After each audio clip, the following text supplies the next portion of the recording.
Let's stick on next week's legislation. It's the combining of the gun laws, I think, and the hate speech that's causing, especially the Nats and One Nation, to wonder whether tougher gun laws are even needed. I mean, many people today are saying, well, they haven't even, completed the gun law reforms that John Howard introduced after the horror of Port Arthur. Joining me now, former Speaker of the House, Bronwyn Bishop, and News Corp columnist Angela Mollard. Great to have you both with us. Bronwyn, you know more about drafting legislation and amended bills and voting in the House and what's going to happen in the Senate. This is a wide-ranging, complicated, major change, with some arguing it will be a danger to free speech. Is it being rushed too quickly? Certainly it is. And my view of the bill, as it is presently constituted, is that it should be rejected. It is an affront to freedom of speech. You know, freedom of speech is something that is inherent in a democracy, and it's a Western culture concept. It came through Magna Carta, up through the Bill of Rights of 1688, the writings of Milton, the Enlightenment, and it is J.S. Milne. It's come to us as an important pillar of maintaining a democracy. And to rush through this piece of legislation, which is amalgamated material which doesn't relate to each other, simply so that the government, in its cynical way, knows it can find division for the National Party and, of course, One Nation over the question of guns, because they say quite rightly that they are going to make normal, law-abiding citizens pay for the guilty actions of the terrorists. So it is a mishmash, but there's nothing accidental about it. This bill has taken a good deal of time to draft. It goes through a lot of stages to come to the exposure draft. The explanatory memorandum takes a long time to put together.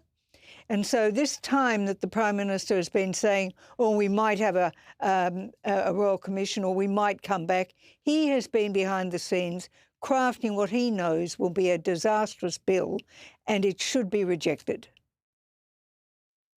Angela, I speculated at the start of the program that, I mean, obviously the Prime Minister needed to change the narrative, to get the arguments away from him not calling a Royal Commission and him not, being strong enough to react straight after Bondi.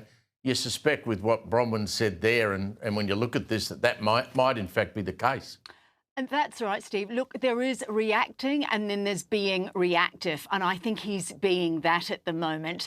He is trying to formulate policy from a place of grief, and actually it needs clear-headedness. I really like what a British lawyer has said overnight. He said that laws written in the heat of an outrage become rights lost in the cold light of day. And he goes on to say that he's a free speech lawyer. He says free speech isn't the enemy of social harmony, it's the foundation of social harmony. And I think at the moment what's happening with this legislation, and the fact, as Bronwyn mentioned, that it's all being rolled into one piece together with the gun laws, which of course are a regional and a city issue, quite different approaches to that, is that it's too much at once. It's confusing, but more to the point, it's not driving us in the direction that we want, which is cohesion at the moment rather than division.